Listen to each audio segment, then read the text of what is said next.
Bonjour, c'est Rebecca. Bienvenue dans ce 68e épisode d'Histoire pour les grandes personnes.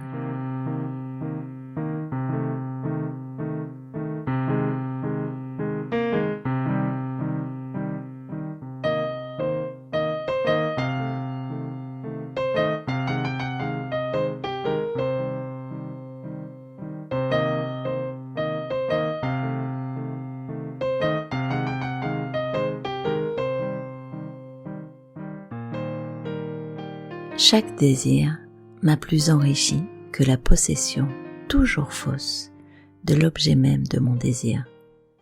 André Gide. Alors voilà, j'ai pris l'habitude de vous donner un peu la couleur du ciel pour moi, le mouvement du moment, et je dois avouer que ça cavale, et que moi-même je suis contente de trouver une respiration dans le partage de cette histoire avec vous. Un moment de pause, une respiration. Et je vous emmène aujourd'hui pour écouter une nouvelle histoire de, vous savez qui? Ben oui. Pourquoi vais-je changer de crèmerie? Alors que je trouve ces histoires si drôles, si intéressantes, si inspirantes pour trouver des pistes, de faire autrement. Aujourd'hui, j'aurais peut-être pu reprendre une histoire de Sacha Guitry, parce que les hommes, les femmes, c'est son sujet de prédilection, mais c'est Emmanuelle qui nous emmène aujourd'hui dans une histoire de jalousie. Elle l'a intitulée « Je n'ai aucune raison d'être jalouse » et il est bien question d'une histoire de jalousie maladive. Vous la retrouverez dans son livre sur le 180 degrés. Marion arrive au cabinet d'Emmanuelle. Elle est tendue, un peu crispée, un peu ratatinée dans son siège. Et à la question de « Qu'est-ce qui vous amène ?» elle démarre. « Disons que je suis un peu possessive. »« Ah bon, et ça se manifeste comment ?» lui demande Emmanuelle. « J'appelle assez souvent mon mari au travail, je lui pose plein de questions quand il rentre, des fois je fais ses poches. Et j'ai un peu honte, mais je regarde aussi son téléphone portable et l'ordinateur. »« Combien de fois par jour l'appelez-vous ?» demande la thérapeute. « Ah, je ne sais pas. 4 ou 5 fois. Plus si je trouve qu'il met du temps à rentrer le soir. » Et lui, il se plaint de ça? Oui, il dit que je lui fais pas confiance, que c'est insupportable de vivre avec une femme comme moi, que parfois il a l'impression d'être en prison. C'est pour ça que je viens vous voir, parce que du coup on se dispute tout le temps. Et j'ai peur qu'il en ait marre. Ouais, c'est judicieux d'avoir peur, parce que c'est vrai, c'est prouvé que les conjoints de femmes jalouses sont des proies idéales. Pour toutes les séductrices, celles de l'entreprise, celles d'ailleurs. D'ailleurs, imaginez la scène.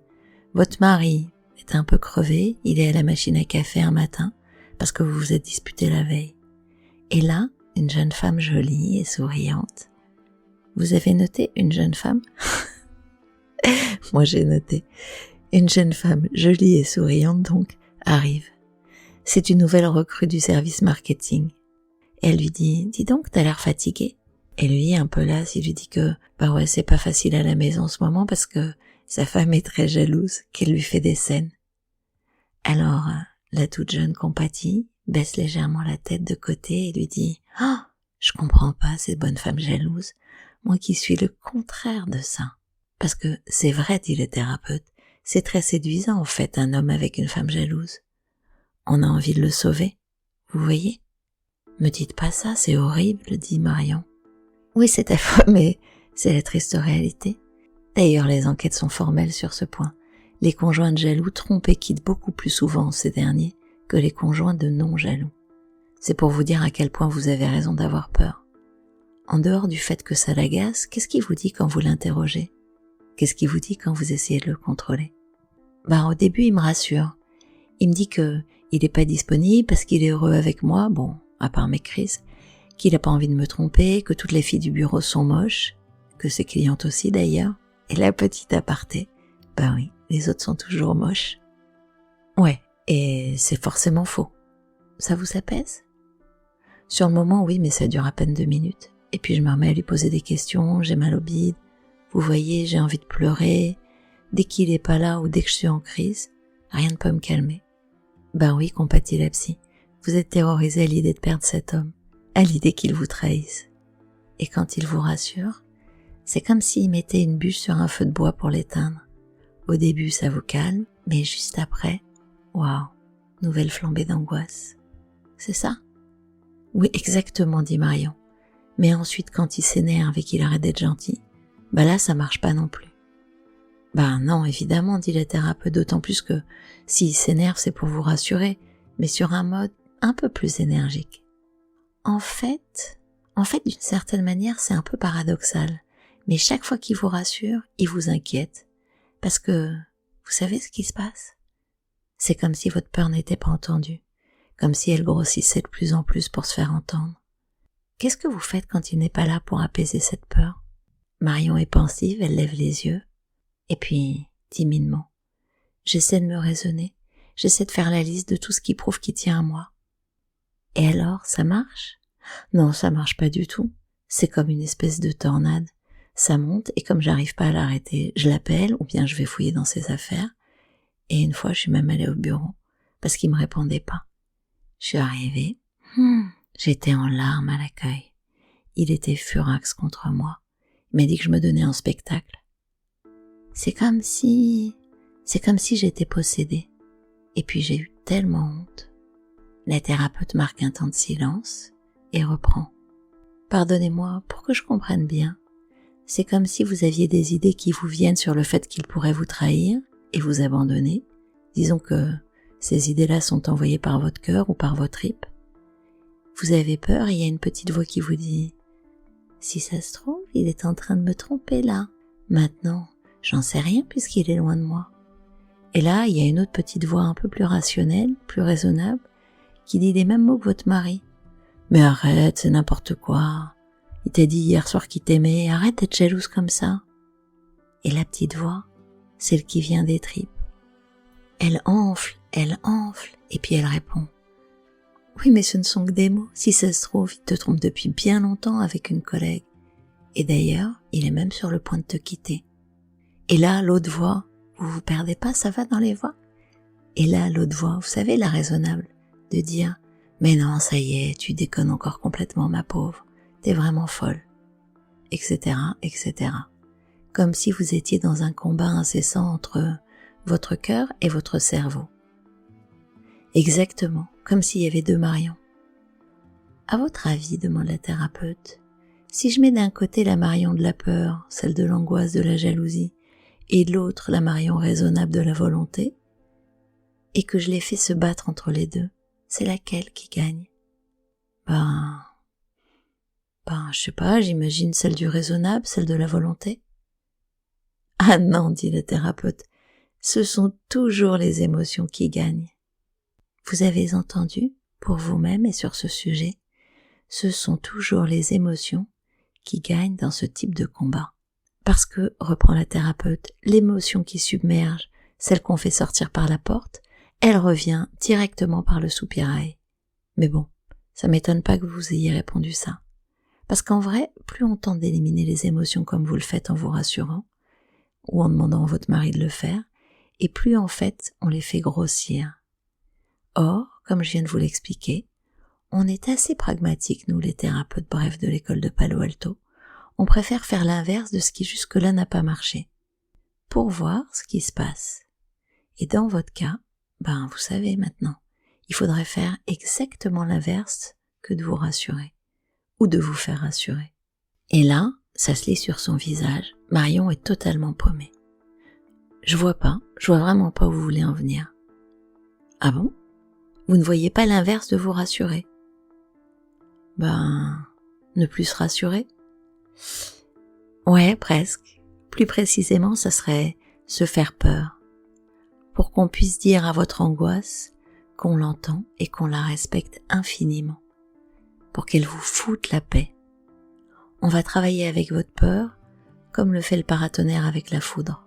On va pas tenter de la nier ou de la faire disparaître, au contraire, on va l'appeler à heure fixe et la suivre sur le chemin où elle veut vous emmener, c'est-à-dire celui d'un adultère qui se terminerait par un abandon. Un peu comme si je vous proposais de regarder à heure fixe pendant un quart d'heure le film d'horreur épouvantable qui s'appellerait « Marion est trompée par Marc et il la quitte pour une plus jolie et moins pénible ». vous avez compris, c'est quand même ce qui vous pend au nez si vous continuez. Ah, ah, oh là là, dit Marion. Oui, dit Emmanuel, un vrai film d'horreur. Et je vais vous le projeter maintenant. Donc, imaginez qu'à la suite à la première rencontre à la machine à café, Barbie propose à Marc de déjeuner à midi. Qu'il accepte sans voir un mal, bah oui, vous savez, ils sont un peu bébêtes, et qu'ils se découvrent plein de points communs. À un point tel que Barbie, à la fin du repas, prend sa main et lui dit « Je suis bien avec toi ». Imaginons qu'ensuite elle lui dise « Tu sais, j'habite toute seule, pas loin.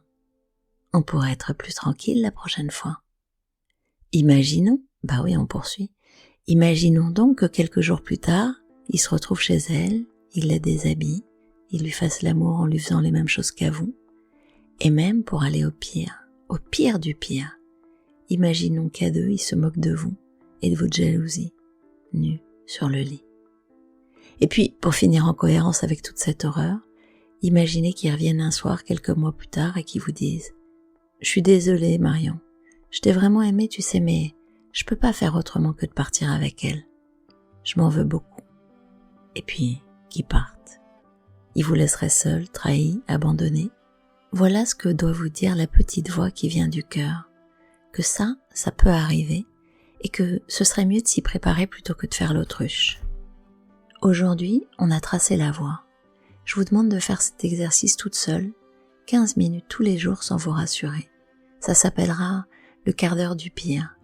Bon, ça sera hyper désagréable, surtout les premières fois. Vous avez envie de pleurer ? Pleurez.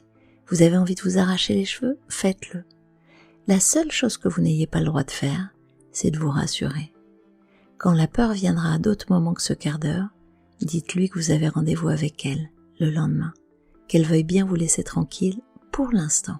Marion, un peu perturbée, répond « Mais j'ai l'impression que je les ai déjà, ces images, qu'elles sont dans ma tête tout le temps quand je suis en pleine crise. » Bah oui, dit la thérapeute, mais ce sont elles qui décident de venir.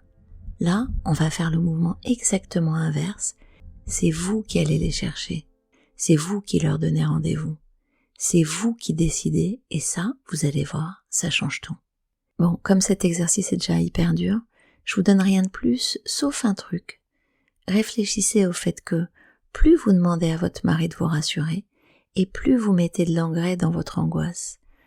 Vous pouvez continuer à lui demander si vous pouvez pas faire autrement. Emmanuel nous raconte ce qui s'est passé pour Marion, et elle parle des jaloux de tout point.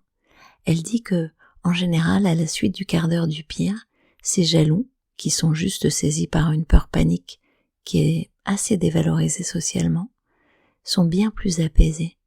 Et que, dans la deuxième séance, elle leur demande de faire cet exercice en 1 minute, chaque fois que la peur pointe le bout de son nez. Donc, elle a dit à Marion, chaque fois que par exemple pendant une soirée, vous voyez votre mari en compagnie d'une rivale potentielle, que vous sentez, vous savez, cette petite peur, cette énorme peur, vous prendre aux tripes, faites-vous en accélérer le film d'horreur du quart d'heure du pire, et ne vous rassurez pas.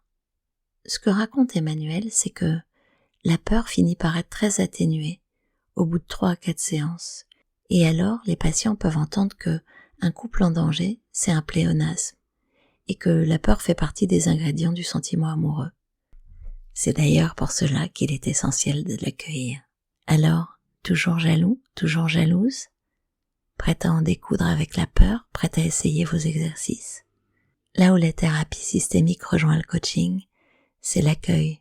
L'accueil, la prise en compte, l'acceptation. Apprendre à danser avec plutôt qu'à se battre contre. Je vous invite donc à apprendre à danser. On en a terminé pour aujourd'hui. On se retrouve dans 15 jours.